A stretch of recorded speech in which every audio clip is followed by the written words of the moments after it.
guys? This is Carl, the Race Red Channel.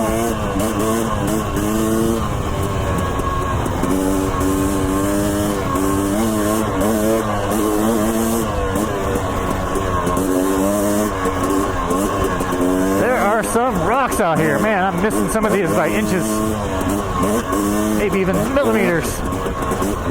It's cool how bikes have come a long ways with technology, especially with suspension and all of that stuff. I mean, really, like I've said in past videos, that's what makes bikes really expensive, is the technology that goes into suspension. But I was listening to a podcast. They were talking about technology and advancements, and they're also talking about UFOs, and I think both of those things go together. I mean, a UFO, a lot of people say they correlate that with alien life, but really it's just an unidentified aircraft. So it could be anything, really. And I think it's us. I think it's our new stuff. And I think that if you don't even consider that, then it's probably a bit naive, because it's funny that we didn't make the stealth bomber. The stealth bomber was top secret for a very long time. It was classified. People were taking pictures of it and saying it was a UFO for a long time. They kept it a secret for a long time. And that's a stealth bomber. If you think the F-22 or the F-35 is the coolest thing we have, you're sorely mistaken. Just imagine what we have. And I know for sure that we have some cool stuff. I mean, there were experimental aircraft that were doing like 5 times the speed of the stuff that we have that's unclassified. One of our companies was experimenting with something like that, and it exploded in midair. The reason it exploded is because scientifically or mathematically we didn't understand the force that's placed on a plane at certain speeds, because it multiplies. So they didn't account for that, and the whole thing just exploded.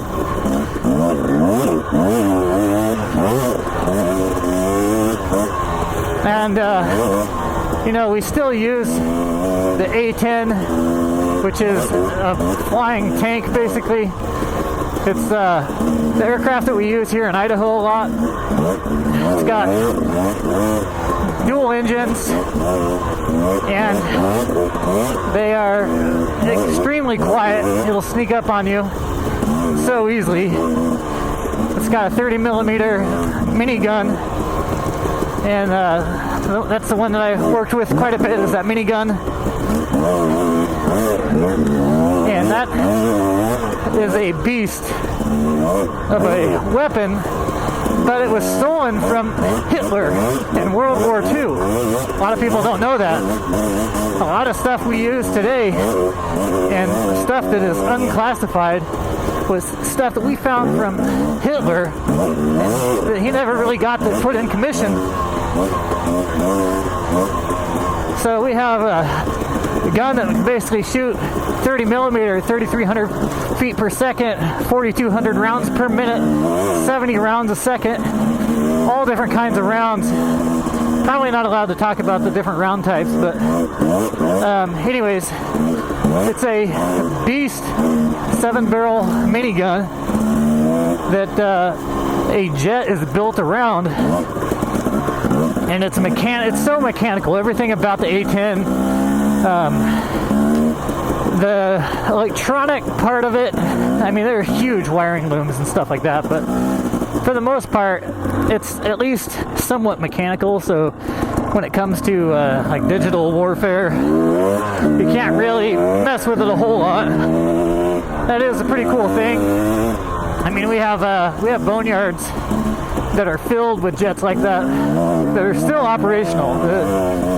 The government doesn't allow jets to become non-operational, So we have a boneyard, which is just a sleeping giant. If we have like an Armageddon, we could have everybody who knows how to fly a plane get in one of those. I mean, it is a gigantic number of jets just parked and ready to put fuel in and go.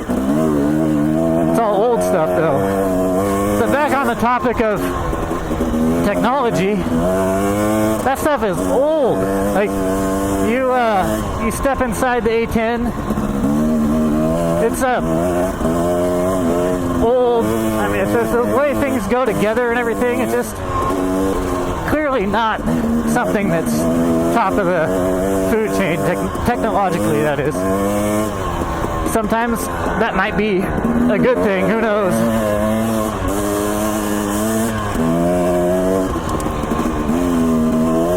But yeah, we have the F-35 and F-22, and I hope that those are just fronts, because I truly believe that a lot of the weapons on those don't even fit the aircraft. They're designed for something different.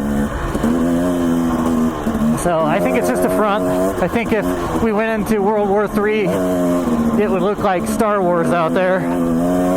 And according to the Geneva Convention, we're only allowed to use weaponry equivalent to those the enemy's weaponry. So they're using explosives, incendiary. We're using that same stuff. We can't go too far above that. But the second our enemy uses something crazy, that's when our stuff comes out.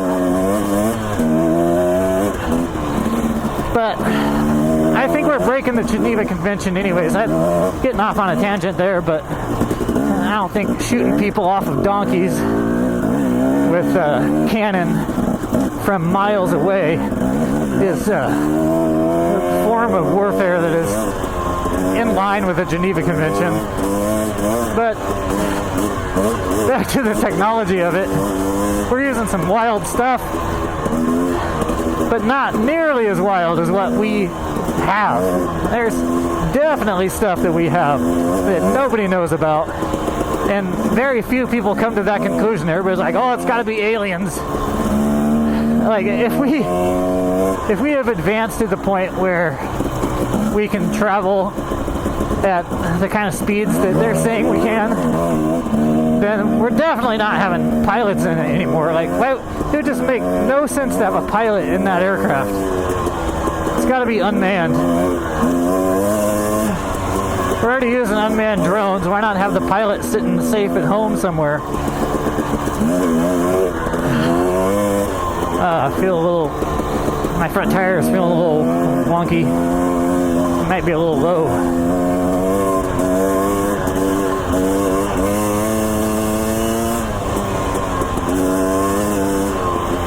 We didn't come up with a lot of our technology. World War II brought on a lot of innovation, changed air travel indefinitely, the way we get mail, the way we can pay for a plane ticket, and a bunch of people can travel.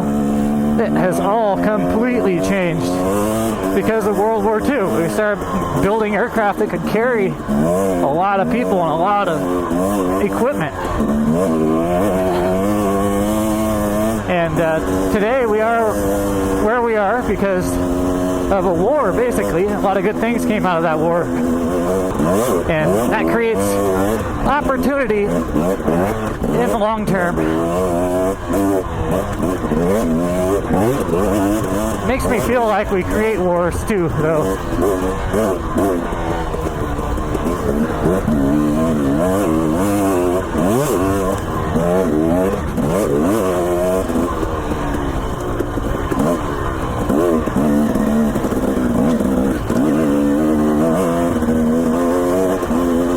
But you look at a Apple iPhone, you look at the technology involved there. You got a supercomputer in your hand, and yet you look at some of the modern military stuff, the known modern military stuff. You're like, what is this? This is the best we can do? And the answer is no. It's not the best we can do.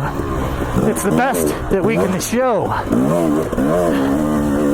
So I think there's a lot of stuff, obviously, that the U.S. has, and I do think it is obvious that the U.S. has some wild stuff out there. The Aurora project, that's probably, not saying it's real, but you look into it, it's pretty sick.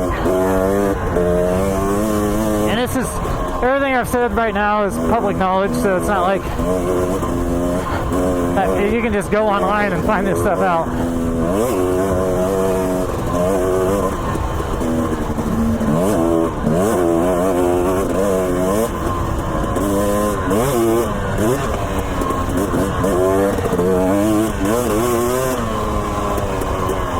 All right. These trails are actually pretty nice out here.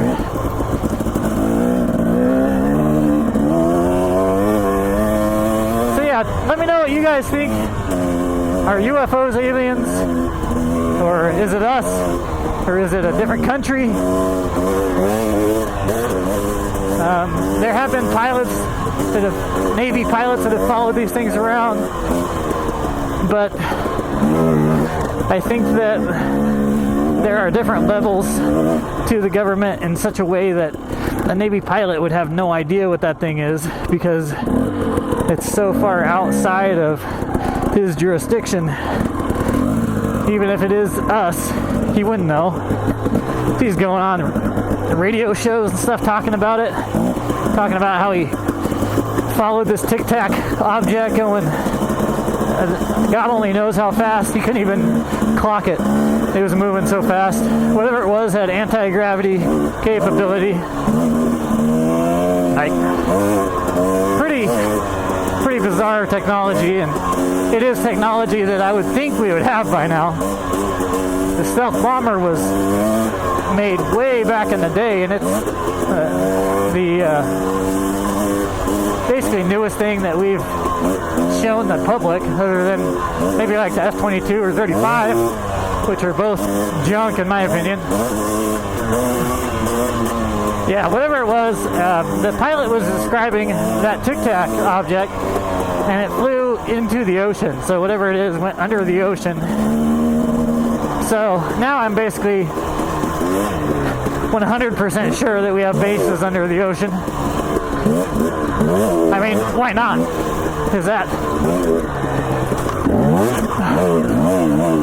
Why wouldn't it be? Pretty good spot for people to hide stuff. How many people go down there? Even if you go into an ocean with a submarine, you're not going to see a base. You're probably going to see a big rock wall or something that looks natural under there. Just saying, I mean, probably using at least nuclear power sources. If they're not, they're silly. And can they allow the public to use nuclear power sources? I don't think so. Well, it won't be declassified until it can be controlled. You can't allow public to have such crazy technology they can blow up a country with.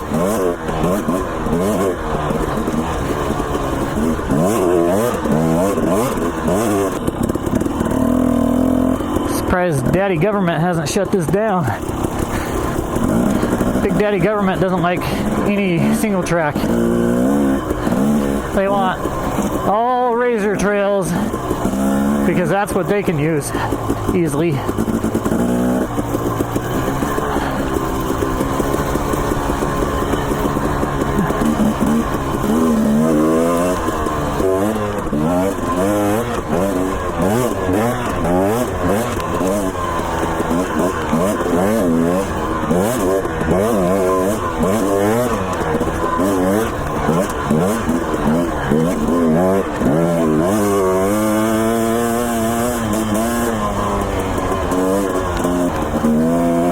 Anyways, guys, I guess to conclude the whole technology thing, I really appreciate the technology that we have today. I know I've said that a lot, but man, I always go back to it because even riding this bike is such a pleasure. It's such a freaking cool bike. Suspension works so good. I push a button that turns on. It's so durable. If I was born 40 years earlier, this would not have been a thing. But man, just wait till whatever we come up with next hits the market. It's gonna be wild.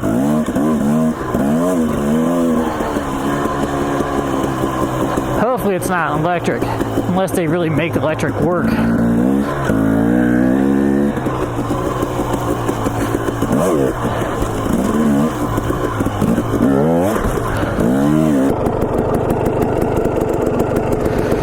I lost one spoke. I think it's probably about time I head back so that I don't lose any more spokes out here. This little guy, poor little fella, he's seen better days. Anyways, guys, thanks for joining the episode. I'll catch you on the next one. Peace.